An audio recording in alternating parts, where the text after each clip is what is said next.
Right, we are recording. Lovely. So thank you all for joining me on a Wednesday evening for my exercise recovery webinar.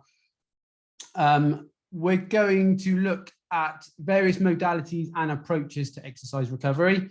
We're going to look at what seems to work, what doesn't, and what works actually means.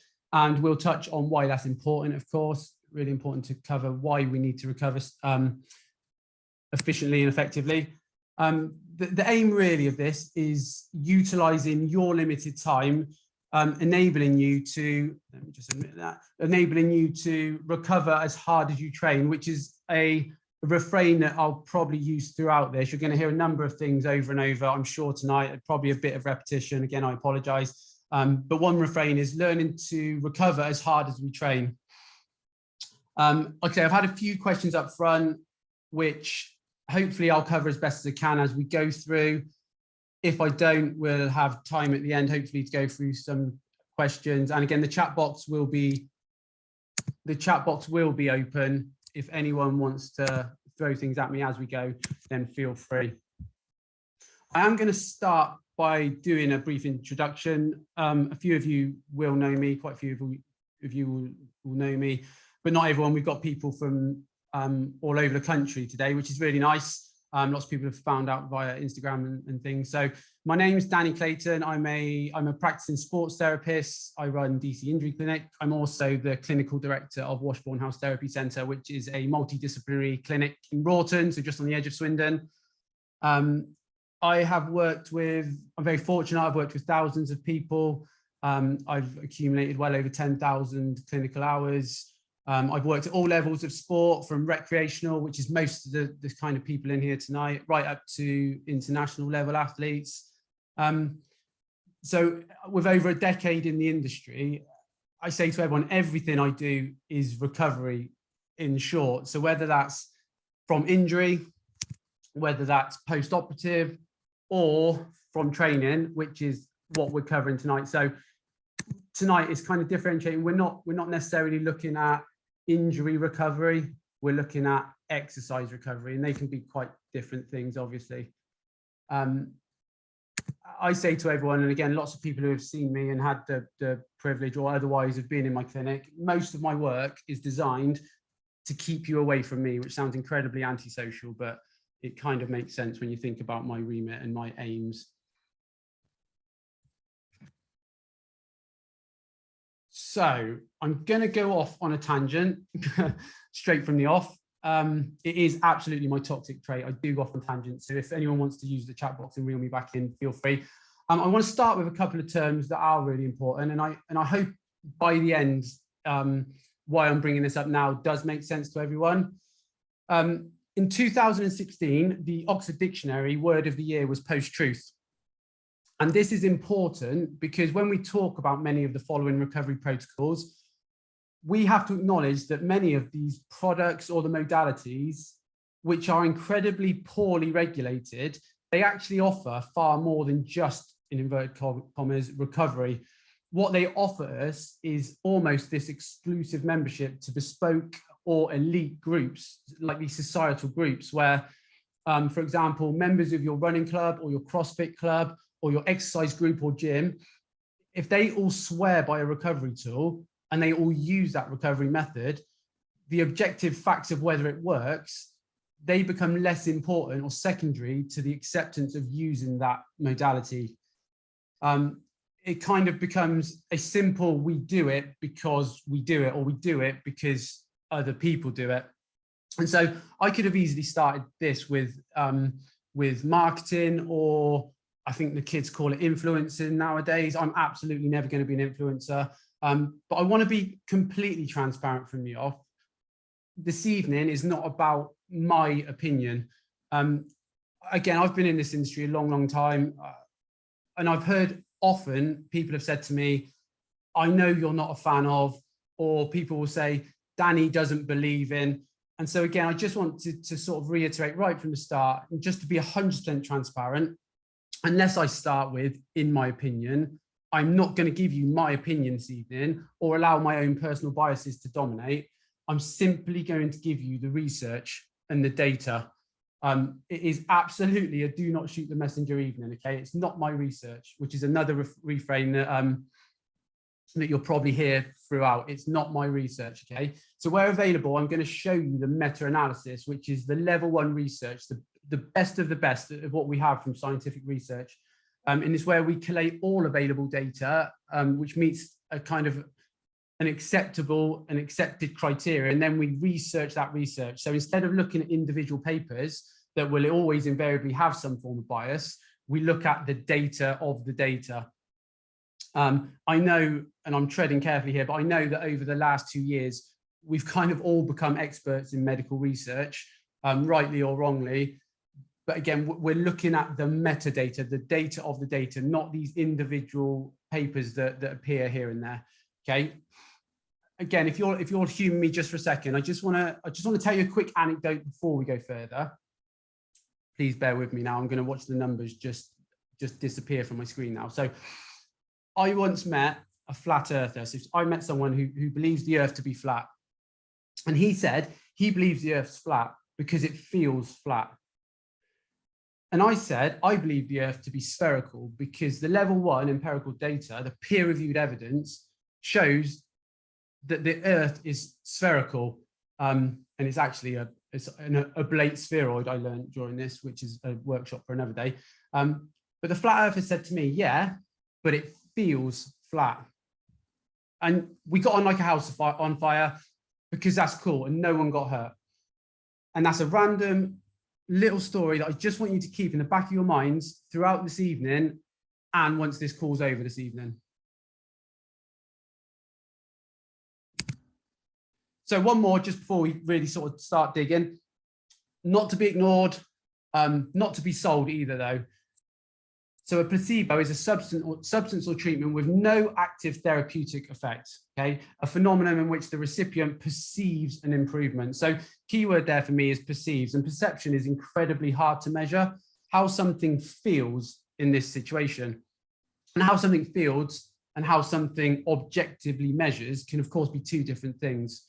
There are questions there. Does one outweigh the other? Does feeling better matter more or less than actually having this measurable improvement? For me, that can be quite an individual choice. However, moving forward, as we kind of start looking at the different modalities, the different protocols, the metrics by which recovery is measured from here on in are muscle soreness, inflammatory markers, which are measurable, and fatigue. Okay, exercise response. Why is it important? So we know exercise recovery is important. This here is an image I use with a lot of people to explain how we recover. I see my cursor. I don't know if everyone can see my cursor on the screen, but once we train, as we're training, we go below our base level of fitness, strength, whatever your kind of metric is. So yeah, during each session, you kind of come down, the curve comes down. Then we get to the marker where recovery should set in. So at the end of the session, we're looking to recover as quickly as we can. Let me get my cursor back. Coming up back to our base level, and then the adaptation, that's where the magic happens. The adaptation takes place, and that's how we improve. So we go into what we call our progressive overload model: overload, recovery, adaptation, progress, and then repeat. This person here on this kind of light blue line is what you might consider to be under training, because they're always coming back to the base level. They're never really seeing the gains that their potential would suggest. This person is going through what we would call super compensation. So they're training at exactly the right time at the peak of that adaptation curve, enabling them to progress over time. There is, of course, the third type, I guess, where people would what might be considered traditionally overtrain, where people are overloading. They're not even getting through their recovery, and then they're training again. So again, they're just constantly coming back to their base level. They might sneak above it, but they're not really seeing the gains that they might feel they're deserving, because they're just continually what might be considered overtraining. For me, I think it's often, for the people I work with, I would argue it's less overtraining, more under recovering. And again, there's probably semantics in there somewhere that you could all dig the bones out of. But for me, I see far more people under recovering than I do overtraining.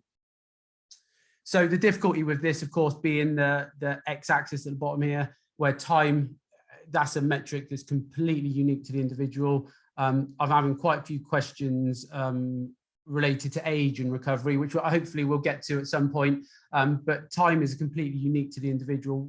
What might take 24 hours to recover for one person might be 36 for the next. It might be somewhere in the middle. It might be 48 hours. Everyone's kind of unique in that aspect.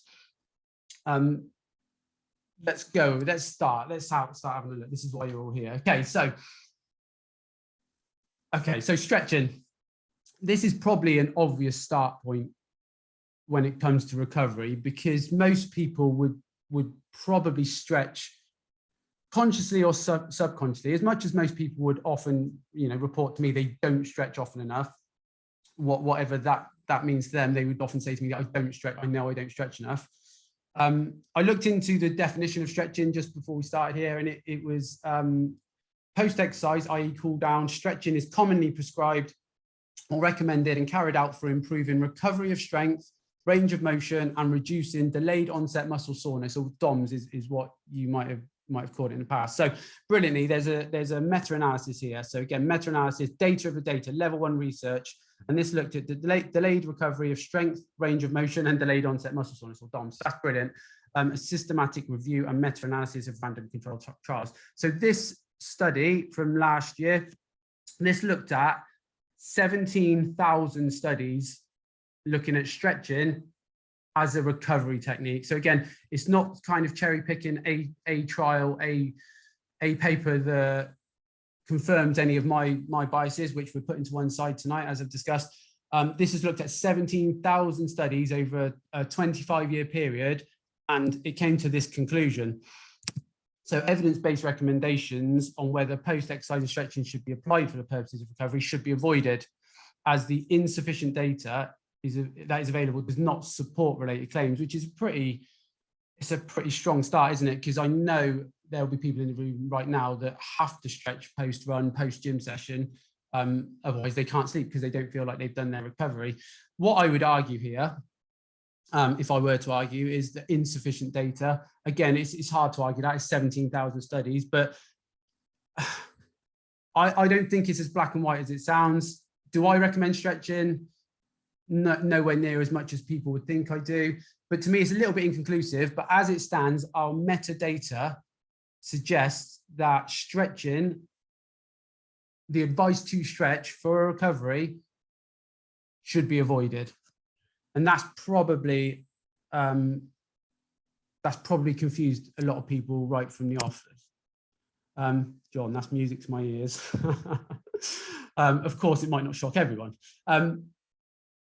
Again, what we're looking at here, and again, I know I'm being a bit facetious, but everyone's kind of become an expert in reading research over the last couple of years. What we need to understand from these trials, for example, in this one, the evidence-based recommendation should be avoided. This is suggesting that there is no effect when compared to doing absolutely nothing.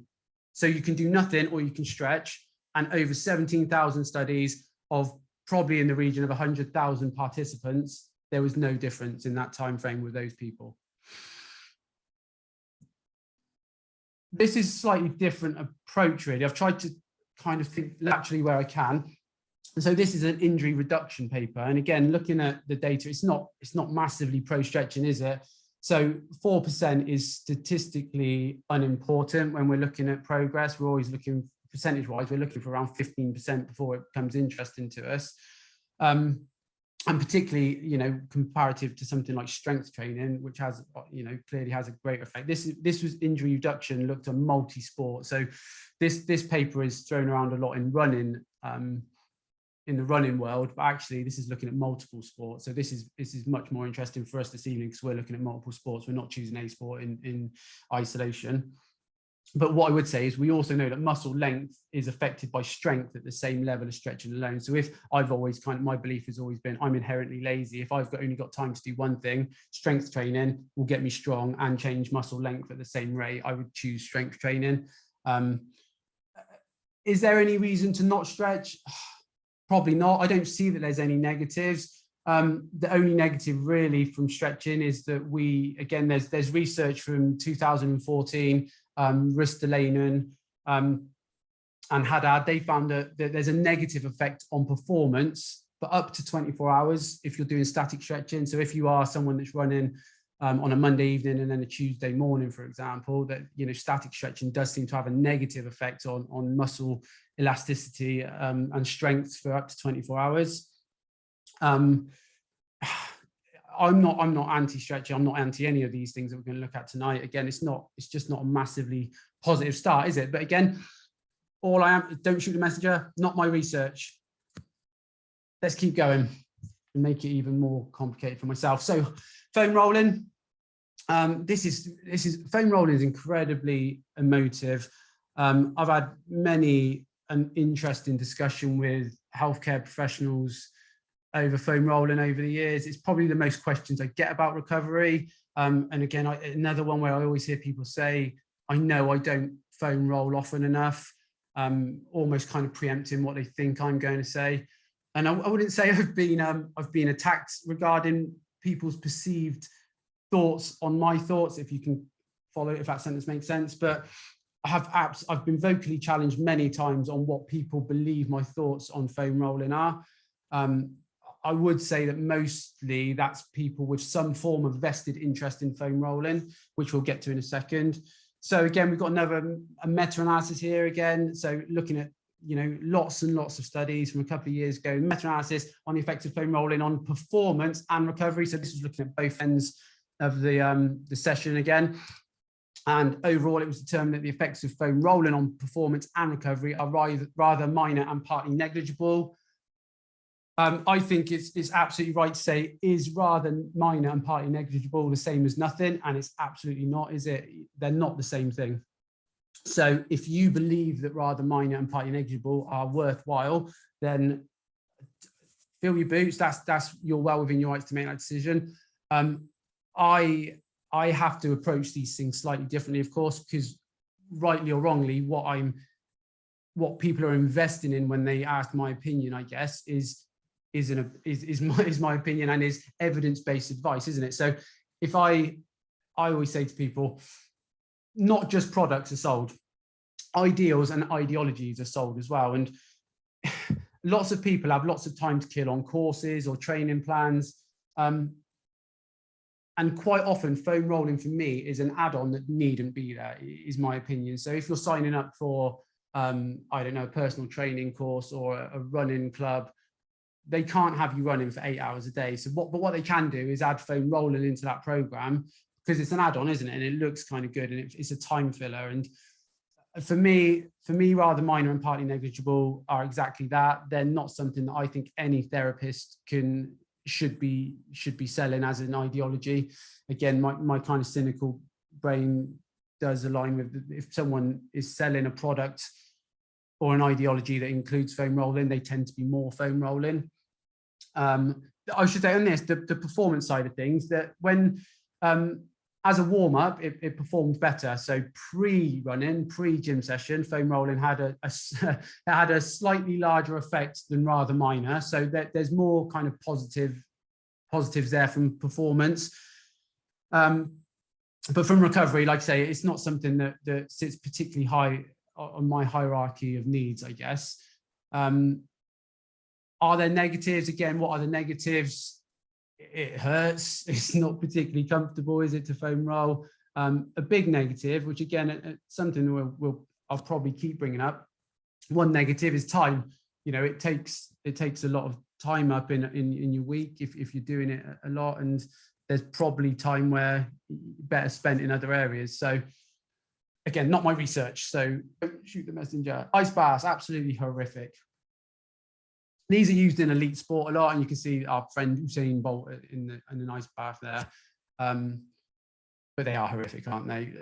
What we should be aware of, again, with elite sport, really, it falls under anecdotal evidence rather than kind of empirical data, and it often is kind of an appeal to emotion, isn't it? We all aspire to run as fast as, maybe not as fast as Usain Bolt, but we all aspire to be elite athletes. So it falls under anecdotal and an appeal to emotion. And again, in elite sport, they have much more time to kill than we do, so they can afford to use these kind of small 1%ers is what I would call them. So again, a meta-analysis here of cold water immersion recovery. It's just too hard to measure, is what the meta-analysis came to really. There's just far too many variables.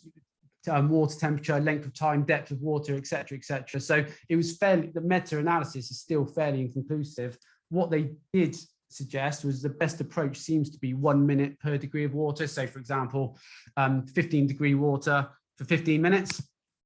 Oh, what's this? I love a hot Epsom salt bath. The exact opposite. Okay, that would be interesting. Hold tight. So best approach, yeah, 1 minute per degree of water seems to be optimal. Oh, I've lost my cursor. No additional benefit below 15 degrees, which was interesting. So that means you don't need to be in your supermarket buying bags of ice. Cold water from the tap is probably fine. I'm not an expert on this. I don't know how cold that water is, but you probably don't need to be chucking in bags of ice. There's no additional benefit other than maybe some ego, you know, how cold can you go? And this is a bizarre one, but there's no additional benefit to standing over seated, which sounds a bit bizarre, doesn't it? But there's this kind of this trend that I'm seeing more and more of on Instagram and social media of people getting their wheelie bin and filling that with ice and standing up in it. But there was absolutely no benefit to being stood up over seated. So you do not need to fill your wheelie bin with cold water. Your bathtub is fine. Just cold water is fine. 1 minute per degree of water, roughly. But as I say, really hard to measure. So it's hard to know whether there's the benefit there or not. No negatives really. So yeah, that kind of goes in a maybe pile. Massage guns. Okay, so there's some papers. These are there's no evidence. What can I tell you? There's virtually nothing, primarily because they're a new technology. So there are some papers on range of motion. There are some papers on performance. Both found no benefit. There's one paper on a case in which rhabdomyolysis, which is that's a pretty nasty condition where the skeletal muscle gets broken down. There was one paper on that. That's incredibly rare. I would pretty much N=1. You'd almost dismiss that completely. There might be a different cause there completely. But what I would say is there are some pretty spurious claims regarding massage guns. We know they do not break down muscle adhesions, which is a claim they make. We know they do not release muscles. I don't know cryo chambers. Okay, they don't break down muscle adhesions. They do not release muscles. I'm never really sure what releasing muscles means. I've been doing this for a long time. It's kind of like, yeah, we release them back into the wild. I'm not quite sure what that means, but like I say, there are some pretty spurious claims out there. My social media now is obviously clocked on to the fact that I'm in this industry, and I get these advertised or thrown in front of me all day, every day. And you know, they claim to increase range of motion, they claim to decrease DOMs, they claim to decrease pain, break down muscle adhesions, release muscles. They don't do those things. And again, I've been a bit lateral here, but you know, I'm told they do feel nice. I am told, I haven't got one, but I am told they do feel nice, which is important. Like I say, we've touched on that. There's absolutely a place for things that feel nice. It doesn't necessarily mean that they're doing a great deal, but if it feels nice, you know, that's great. Again, I've been a little bit sort of lateral here just for my own well-being, but it might be of interest to you guys. So three-dimensional mathematical model for deformation of human fascia. So these things, they tend to aim for the fascia. They tend to break down muscle adhesions within the fascia, within the muscle. And we know that this is looking at iliotibial band, so a bit of an extreme example, but it takes around 9,000 newtons of force to increase that by 1%. Again, statistically completely unimportant, but it's the equivalent to 925 kilograms of force per square centimeter. This is taken from the website of a massage gun. This one retails at £360, 50 pounds of certified force, which equates to 220 newtons or 22 kilograms of force. So 22 kilograms of force compared to 925, we're kind of nowhere in the realms of even creating a 1% difference. Also, you know, that we kind of just have to, I think we as an industry need to sort of critically appraise these things, not so much you guys, but anyone that's in the industry in here tonight. If when we're walking, we're putting up to 6 times body weight through our fascia, you know, I'm not really sure how 22 kilograms of force is ever going to create the changes that we're being sold. And certainly if we're telling our clients that, I think we need to give our head a bit of a wobble from time to time. But yeah, massage guns, no research. What we know is that the spurious claims absolutely do not hold up to a bit of a deep dive into the literature. But again, if it feels nice and you've got £360 to spend, then that's pretty cool. Compression wear. So again, research isn't massively overwhelming. We've got some more meta-analysis. But these compression garments are effective. So we have a tick. It felt incredibly negative, that first little bit there, but these seem to have a positive effect in enhancing recovery from muscle damage. So not so much on performance, you know, the running socks during performance, lots of people will wear them during running, lots of people swear by them. The research in performance is not favorable. The research in recovery is, which is really nice. So the quality and the graduated pressure does seem to matter. So unfortunately, you get what you pay for. The more expensive the pair, generally speaking, they'll be tighter at the bottom around the ankle than they will at the hip if they're full leggings, for example, because you want that gradiated return top to bottom to sort of encourage the venous return of the blood flow. So tighter at the bottom, less tight at the top, just ensure they're not baggy. No one looks good in baggy recovery wear. But if you kind of think about hospital, those lovely hospital kind of stockings, they would be gradiated. But yeah, we have a tick. Compression wear seems to be effective in enhancing recovery from muscle damage. But stay with me. Don't go to Amazon just yet. Stay with me. Let's keep going. Right, Epsom Salt. Someone just mentioned Epsom Salt. I don't know who that was. I feel like I'm going to lose a friend, I'm afraid. not my research. Okay, so Epsom Salt. There are claims and recommendations by the thousands for Epsom Salt. And this blew my mind, but there are basically no studies of their effect on body pain and or recovery. There is nothing published in any form of acceptable research on Epsom Salt as a recovery technique, which I was surprised at, I have to be honest. It feels nice. Absolutely, it feels nice. And again, like I'm at pains to keep, again, I've got these, feeling nice is vitally important. You guys can do whatever feels nice. As a therapist, we should be aiming higher. But anyway, so there's basically no studies on the effect of body pain and or recover. Now, again, as we know, the people in here will love Epsom Salt, and I'm just the messenger here. What I would say for these is, again, often what we get are these kind of quite spurious claims about what they do. So they often refer to detoxifying, and I'm always strongly skeptical of all health-related claims involving toxins. And that's mostly because the people who throw around that word, they never seem to want to discuss or know which toxins they're actually talking about. And it often kind of relates to a pretty poor understanding of physiology. These toxins, what are we talking about? Spoiler, there are no toxins. That's my main issue. The similar products, magnesium, similar levels of quality research. Again, there are vague references about detoxifying the muscles. And this is thought to be, with the Epsom Salt, with the magnesium, it's thought to be by osmosis. And again, I'm not going to delve too deeply into that, but the osmosis, we've got a question, just a second. So, sorry, someone's giving me some swears in the chat. So again, like, there's similar levels of quality research in magnesium. There's vague references about detoxifying the muscles by osmosis. So osmosis is where, again, I'll try and be succinct here, but it's where the molecules of one solvent pass through a semi-permeable membrane from a less concentrated solution to a more concentrated one, right? So it's kind of going through the skin, it's going from out of the skin to the other. But what we do know is that skin's waterproof. We have multiple layers of skin, and skin is waterproof. And that's, I apologize, it's not my fault. Again, don't shoot the messenger.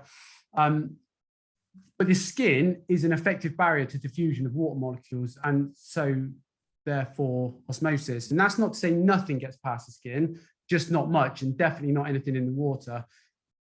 what I say to people is, it's the reason you can't sit in a bath of vodka and get drunk. That's kind of the crux of it. It's why, interestingly, topical analgesics, so ibuprofen gel, for example, they don't test well compared to placebo in most cases. So we've got topical, the topical gels, for example, the sprays for magnesium.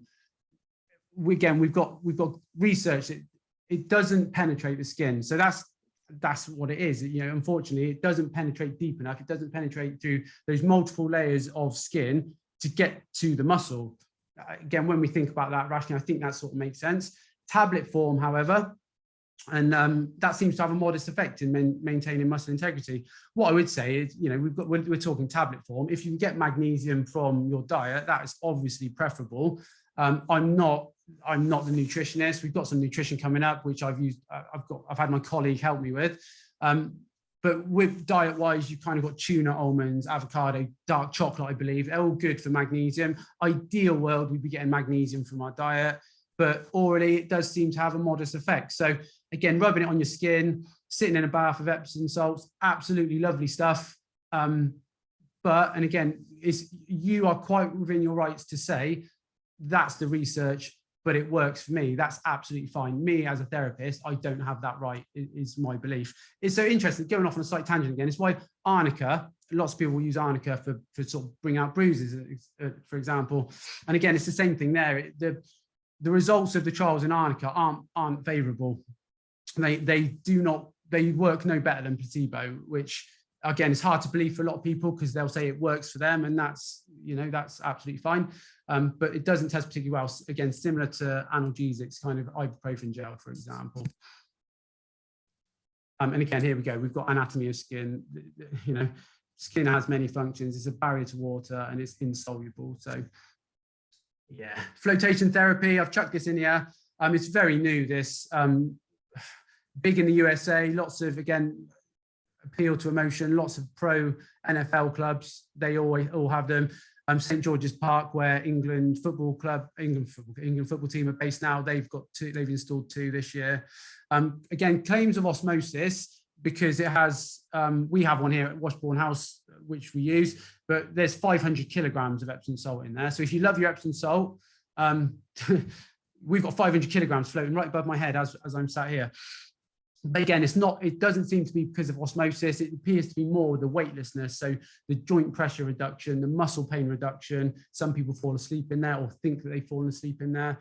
The relaxation, time out, and a lot of people use it purely for mental health well-being and regaining some headspace. But it has positive effects, albeit I'm not sure anyone knows the full mechanics of why.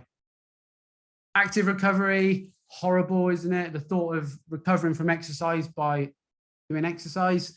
Blood lactate clearance. Again, this is something I normally talk about. I'm going to brush over it slightly, but it is important to me. It's blood lactate. It is never lactic acid.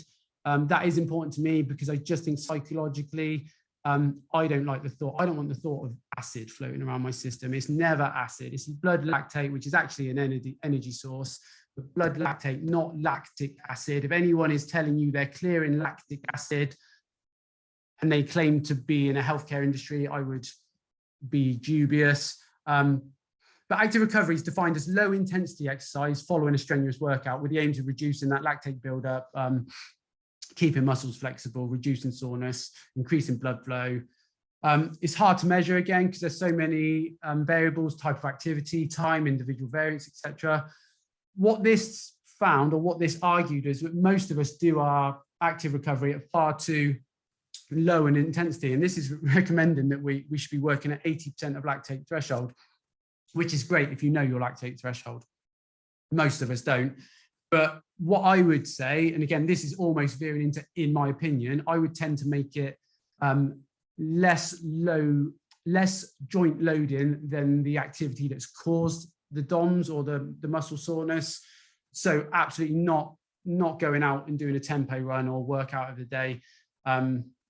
Again, slight semantics here, going off on a tangent. Recovery runs to me is always an oxymoron. You cannot recover whilst running. If you're loading your knee joint by 5 to 10 times body weight, there's absolutely no way that's a recovery technique. So you have to think a bit kind of rationally. If you're DOMS or forerunning, I would tend to suggest something like a stationary bike, being in the swimming pool. Again, working up to 80% lactate threshold, if you know, that seems to be optimal. But that's quite hard to manage, isn't it? We don't all know our lactate threshold. Sleep. So this, everybody and everybody's favorite part. This should be the foundation of all recovery. So muscle protein synthesis, the way that we rebuild our protein chains and allow muscle recovery. So muscle protein synthesis is acutely reduced by sleep restrictions. So reduced by poor sleep. The less quality sleep you have, the less protein synthesis, the less you're going to recover. And this is, as much as this is an individual study, there are lots of studies that know this now. Again, chronic lack of sleep associated with increased sports injury. In adolescents, those famous for sleeping. Again, athletes who slept less than 8 hours per night were 1.7 times more likely to have an injury. So what I would say here is all the members, the proud members of the kind of 5 a.m. club, and there's lots of you and lots of people who do, you know, pride themselves on getting up at 5 o'clock to exercise. Assuming you're eating before your exercise, you need to be in bed by 8 p.m. the previous night. And I don't believe that's the case in most cases. And my thoughts are that most people would throw back at me, I can get away with 6 hours sleep. And it's the way we'd word that, isn't it? I can get away with 6 hours sleep. And my argument would be, you will thrive on 8 hours sleep. Again, time's an issue there, isn't it? I'm nobody's life coach. Everyone has their own life to lead. For me, if you're getting up at 5 o'clock in the morning to exercise, that is brilliant, more power to you. But you need to be sleeping 8 hours. You need to be tucked up in bed by 9 o'clock. If you want to make maximal progress with your training. And again, this is where time spent becomes important, because again, if you're saying to me now, I spend an hour foam rolling before bed, go to bed earlier.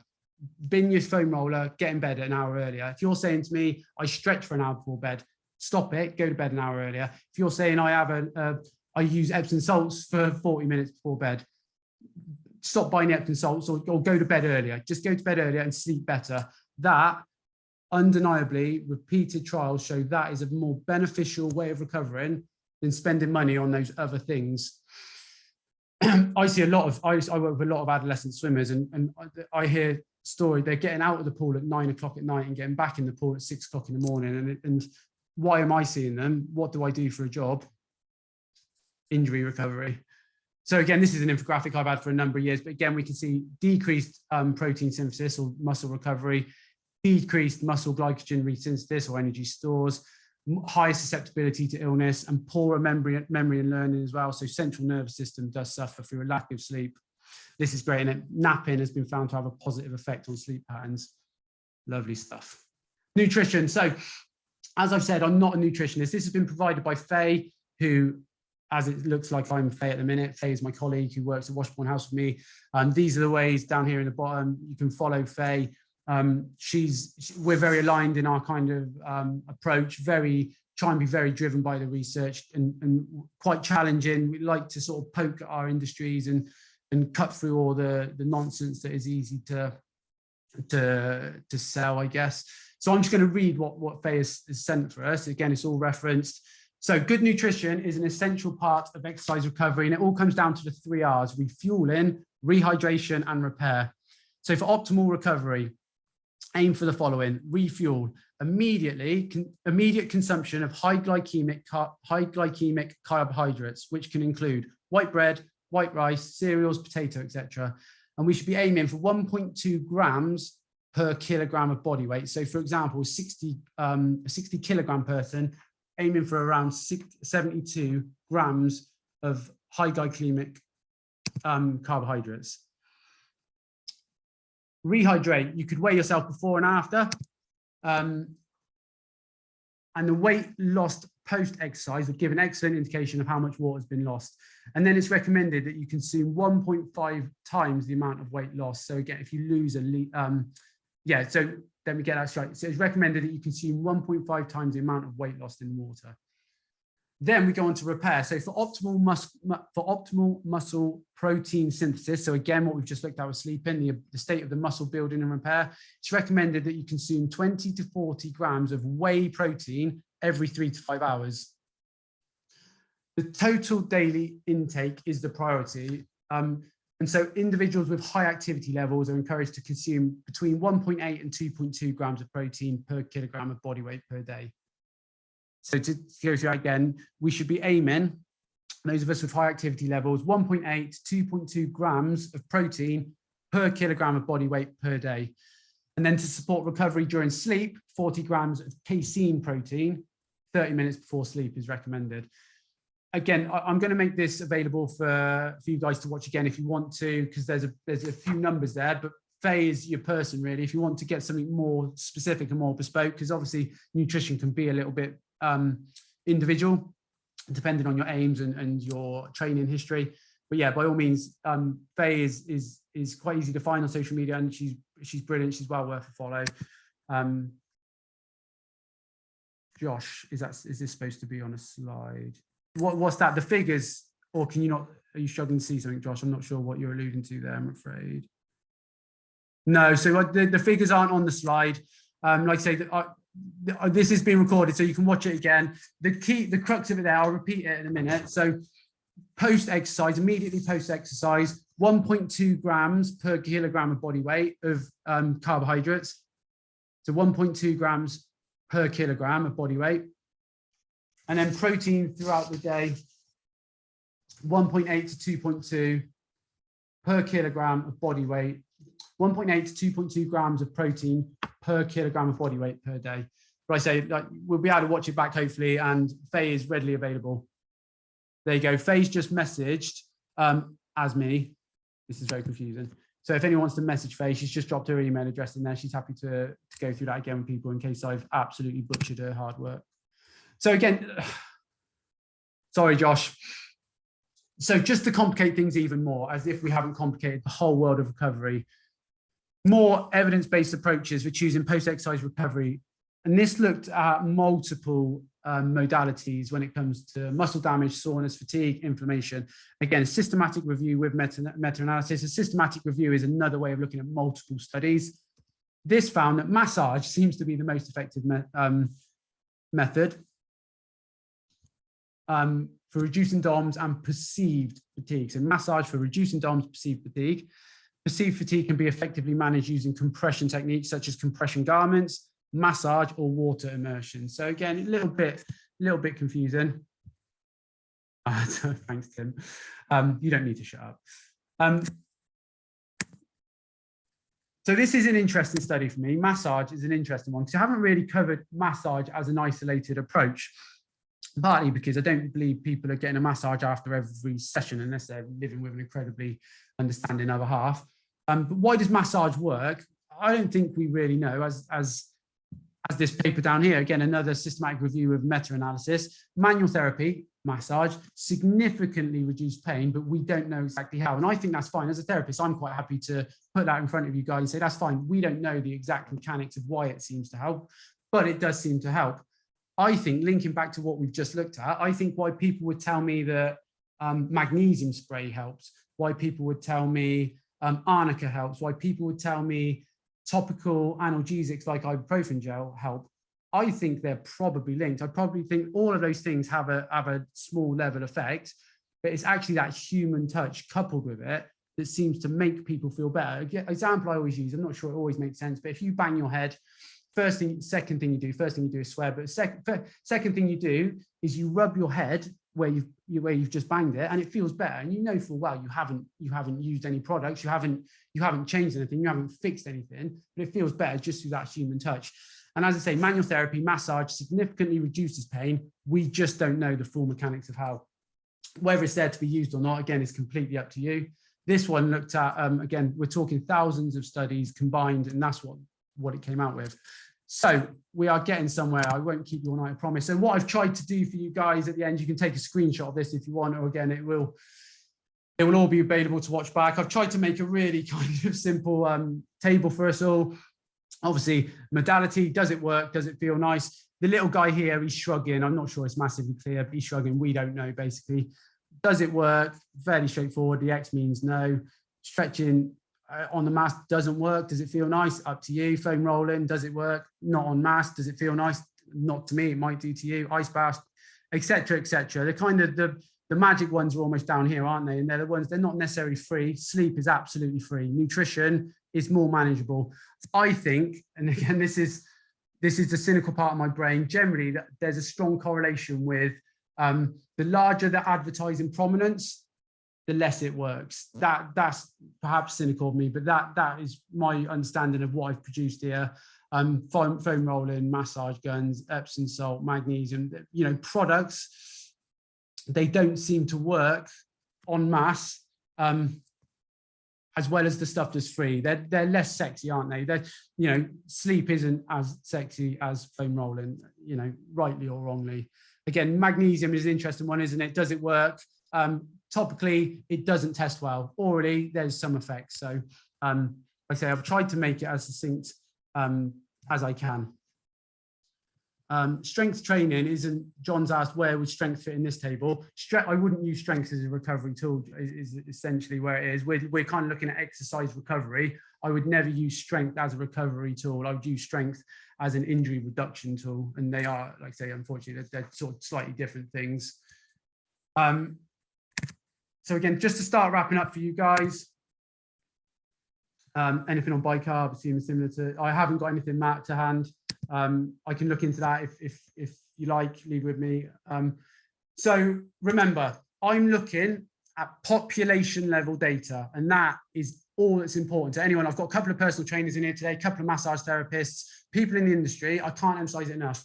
We should be looking at population level data. However, we should never dismiss individual variants. And you guys, you've got that right to choose absolutely anything you like. Absolutely anything from that list. You can say to me, yeah, but it feels nice. Remember our flat earther from the start. You can tell me foam rolling works. You can tell me Epsom salts work because it feels like it works. But again, remember our flat earther. That's absolutely fine. We will never fall out over that. You've absolutely got that decision.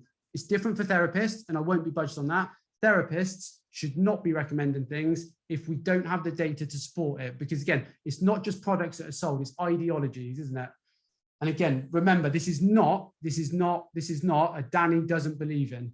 This is not Danny has told me that this is not my research. I am just the messenger. This is all readily available to everyone. So like I say, as a therapist, I can't advise some of those things just because they're empirical data. If I advise the products with such low level data, I might as well tell you plate spinning is a good recovery tool because the data will be similar, won't it? It will be negligible. Again, my thoughts there are, you deserve better than that. Your money is worth more than that.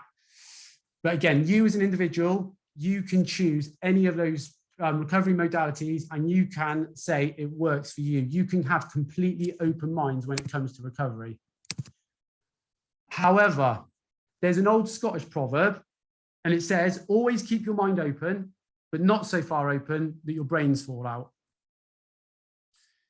This is taken from another, I've blocked out the company just because they don't want to be unkind, but this is taken from a company that sells recovery tools. And it says clear as day there are scientifically proven products, right? So some things to be aware of. Be aware of large and spurious claims. As we've said, the larger the claim, the more cynical I am. Be nervous of any product or ideology which is sold on anecdotal evidence or reviews alone. And those appeals to emotion. So again, think like over 1 million sold. Always remember the plural of anecdote is anecdotes, not data. And be aware of blinding us with science, like here are scientifically proven products, okay? And again, see also scientifically formulated or based on traditional techniques practiced for 1 million years. Always be dubious of this blinding with science because unfortunately, the truth is not always on our side, okay? There's Brandolini's law where I've just spoken for nearly an hour, I'm so sorry, but Brandolini's law tells us that it takes a chapter of science to refute a single sentence of bullshit. Apologies for swearing. But this website will have that, if hundreds of thousands of hits, will sell hundreds of thousands of products. and there is literally not a single medical research paper on their website. Okay, even under more up here, all it is contact and register your device. So they literally throwaway line are scientifically proven products. Nothing supports their use. So final considerations, we'll fly through these. I know people are ready to go. So gender, does gender matter? No difference in DOMs, male to female. However, female strength seems to recover slower, but DOMs much the same. And age, I've had lots of questions about age. We don't know. That is unhelpful, I know, but we don't know. We simply don't know if we recover slower as we age. Having said that, we all know we recover slower as we age. I'm 40 now. I do not recover as well as I did when I was 30. The problem we have is that most research in recovery in masters athletes is in well-trained or elite level. And I think it's because of the ethics. It's simply unethical to get a 70-year-old untrained and bury them in a CrossFit session. So we cannot measure how they recover comparative to their counterparts who are younger. We all know, anecdotally, we recover slower as we age. There's simply nothing conclusive in the literature to tell us how, why, or how we combat it. We do everything slower as we age. I am absolutely not arguing with that. So that, I think I've got through most of the questions. There was another question about multi-sport, and again, unfortunately, we don't have enough data because multi-sport is so broad. We don't have enough data. It's almost impossible to accumulate sufficient data because multi-sport is there's too many variables basically. So Faye's just added older athletes or older adults have a blunted response to protein, so it can play a part in recovering slower. So it seems that, yeah, as we age, we respond to the protein slower. So yeah, it absolutely does slow down. Ooh, you're all stars, thank you. I think most of you managed to get to the end. It's gone a bit longer than I thought. As I say, it's not my opinion. I'm sorry if it's not what you wanted to hear for everything. There's plenty of good things to help. They are mostly free. That's my message. Most of the good stuff is free. Sleep better, eat better, drink more, be dubious of any product that's telling you you're going to get better. And if anyone's got anything to add to the discussion, email me. I always say I've got incredibly strong beliefs. They are incredibly loosely held, which means I can change. If the research changes, I change with it. So thank you. Good work, Andy. Off to bed you go. Tuck yourself in. And yeah, any questions, any feedback, send it to me. I have recorded it, I hope. I will make it readily available. If you ever feel like you need to fall asleep, you can watch it again. But for now, I will stop recording and I'll be here for a few minutes if anyone wants to ask any questions.